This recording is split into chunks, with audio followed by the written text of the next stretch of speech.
Hello everyone, and welcome back to another episode of One Man Stream. In today's episode, we're going to take a look at this video switcher right here. This is the SandKeys SK-P640. And in a previous episode, episode 118, I kind of went over the layout of this particular video switcher and showed you some of the functionality. But today what we're going to do is we're going to the SandKeys website and we're going to download the vMix activators and the vMix shortcut template. Once we have that downloaded and installed, I'll show you how to tweak your setup so you can get it just like you want for your production. We're going to have that and so much more for you on today's episode of One Man Stream. So to start off with, we're going to head over to the SandKeys website, and you can get there by typing in isandkeys.com. And this is the landing page that you see right here. The next thing we're going to do is we're going to go to downloads, and then we're going to go to the control panel that we're talking about, and it's this one right here. So this is what we'd want to download. So we'd click on this and it would download. Now, one thing I do want to tell you that when it first downloads, it actually downloads in this format right here. It's a RAR file, a .rar file. And you have to have some type of converter in order to be able to use it within vMix. So after you download it and convert it, you're going to have these two files right here. You're going to have a vMix activators and a vMix shortcut template. Well, you might ask yourself, why do you have two different files? The shortcut template does exactly what it says it's going to do. It's going to provide you with the shortcuts that you need in order to perform the tasks in vMix.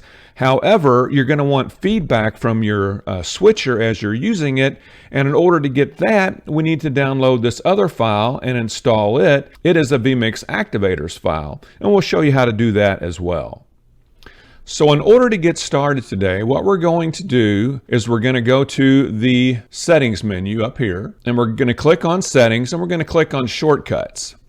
Now you can see I've already loaded this particular template in here and I've customized it, so I don't want to redo it again. But all you would have to do is you would have to go to templates, and you click on templates right here. And what you would do is you would come down here to where it says import. You would click on this import button. When you click on that, then what you'd want to do is you'd want to go to the file that you downloaded, and it would be this file right here for the shortcuts. You would highlight this and click open. And when you click open, it's going to bring in all that information and populate it into the buttons of your switcher. Now, one other thing I want to tell you before we go back and add the activators is you need to come to this MIDI setting right here. And after you plug this in, the SandKeys is actually USB powered, so you only have to use one cable to connect it to your computer because it powers itself by USB. So you want to come over here and you want to make sure that you have this box checked here, and then that way vMix is going to be able to see this as a MIDI device on your computer. So this is very important. Make sure that you do have this checked right here. So the next thing we'd want to do is we want to come back up here under settings, and we want to click on activators. And we're going to go through the exact same process. We're going to click on import, and then we're going to go to where we have that file. We're going to click on that activators file. We're going to click open, and after we do that, it's going to bring all this information in. Well, let's go and look at the switcher for just a moment.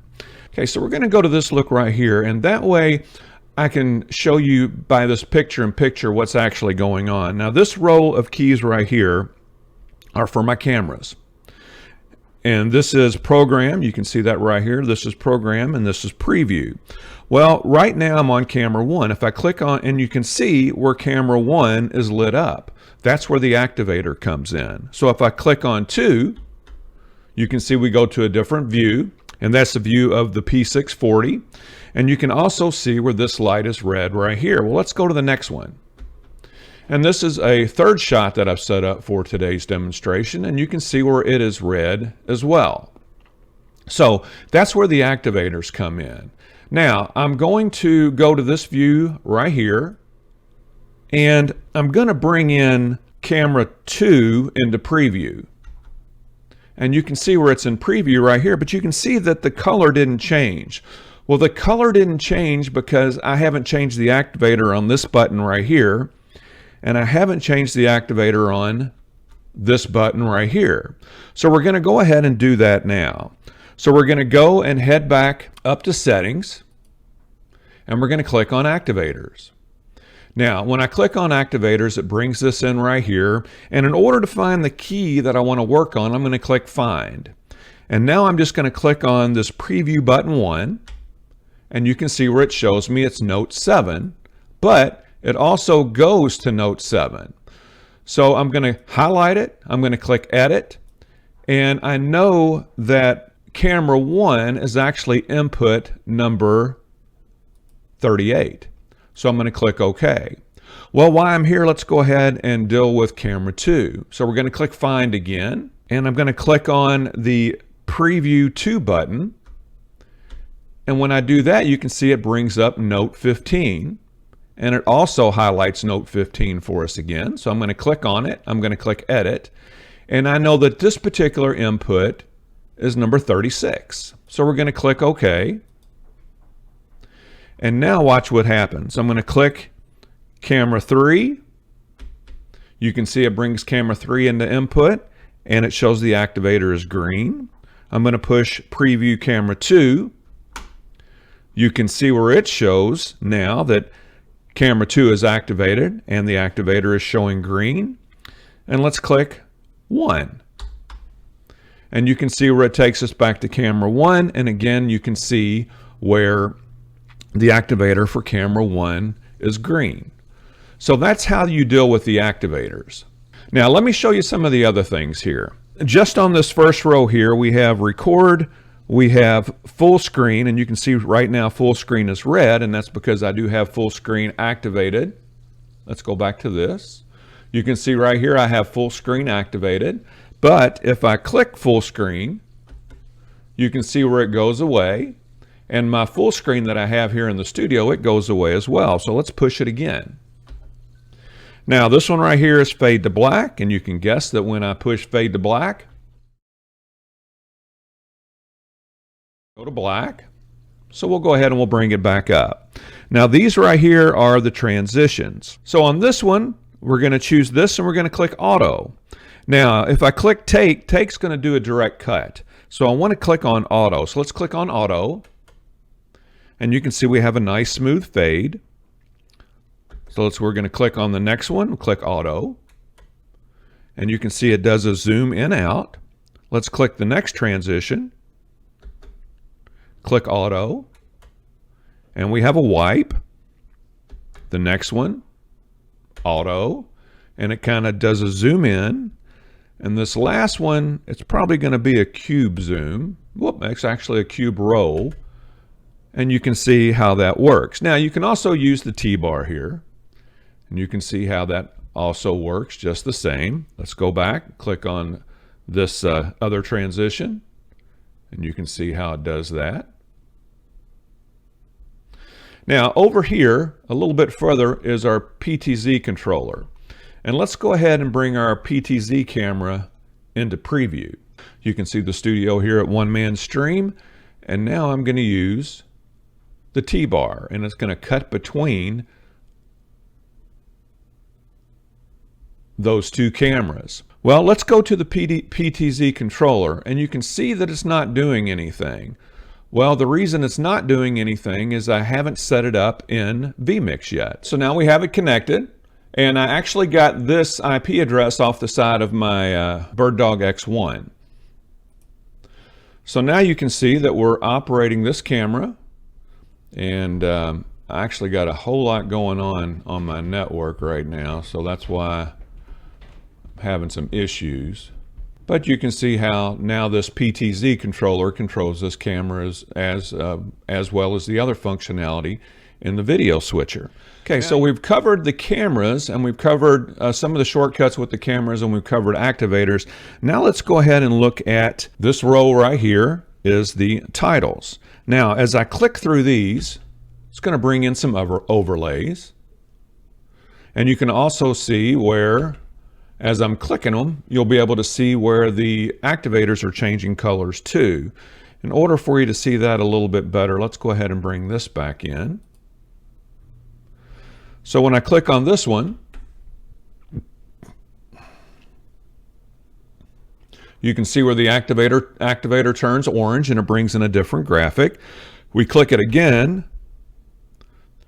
the graphic goes away, and then after the animation is completed, that button turns back white. Let's go to this next one.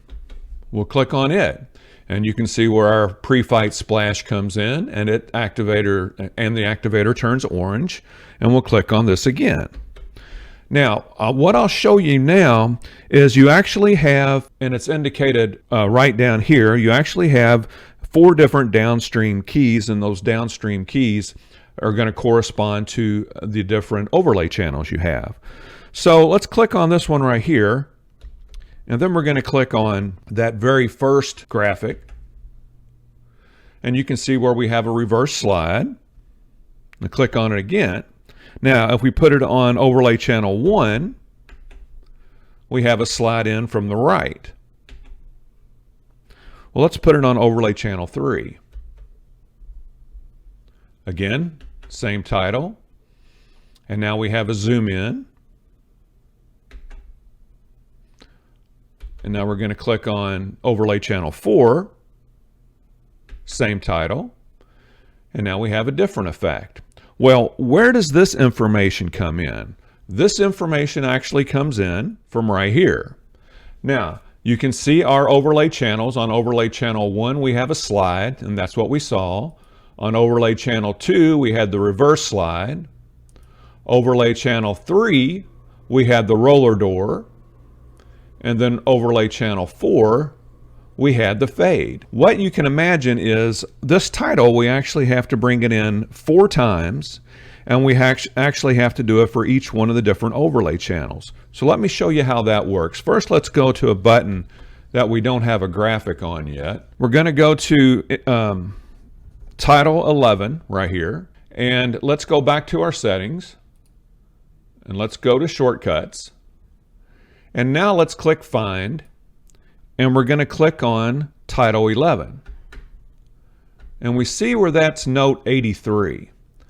So let's go look for 83. Now all these titles are bunched up together, and these are our titles through here, and this is title 83. Well, we're going to make title 83, we're going to edit it, and we're going to make it input 39. Input 39 is actually the one-man stream logo. So we're going to do that.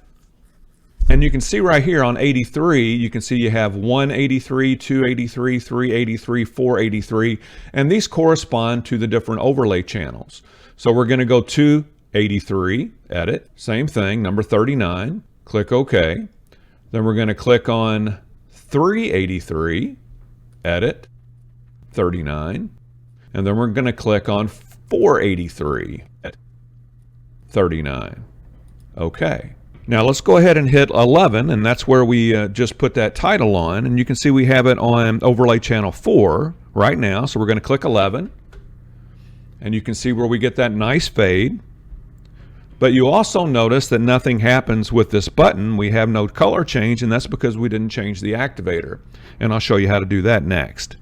So we're going to click it again and get rid of it, and then we're going to go to downstream key 3 or overlay channel 3. And you can see where it brings in a different effect. That was the roller door. We'll take it out. This is going to be a slide. Take it back out again. And this is going to be a slide from the other side. And we're going to take it back out again. Okay, so now we have to deal with the fact that that activator isn't functioning. So what we do is we go back up here to settings. We're going to click on activators.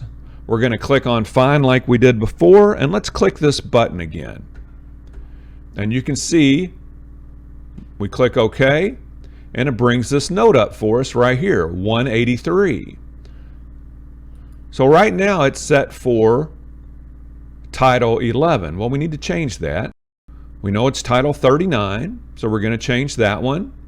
And we're also going to change it for note 283, note 383, and note 483. And like I said just a moment ago, this preceding number in front of the activator number is the overlay. So let's go ahead and change it for overlay channel 2. And we'll change it for overlay channel 3. And we'll change it for overlay channel 4. And let's go ahead and click OK. And now let's see what happens when we're on overlay channel 1 and we press key 11. Turns orange for us. So that's showing that the activator is working correctly. So we're going to go ahead and click it again to take it out. We'll change it to overlay channel 2, click it again. Again, the activator turns orange for us. That shows we have it set up correctly. Let's take it out. We'll go to channel 3, bring it back in. That's the barn door look. Take it back out. And bring it back in one more time on overlay channel 4. And that gives us the fade. And that's how easy it is to set up the activators and the shortcuts within vMix for this SKP640. Let's go ahead and look at these audio buttons right here. And we have 3 audio buttons. Now this controller right here, this is for our main audio. This is what I have set up for the mixer here at the studio. You can see when I rotate this, how the audio from the mixer is going up and down. Now this one right here is set for the master.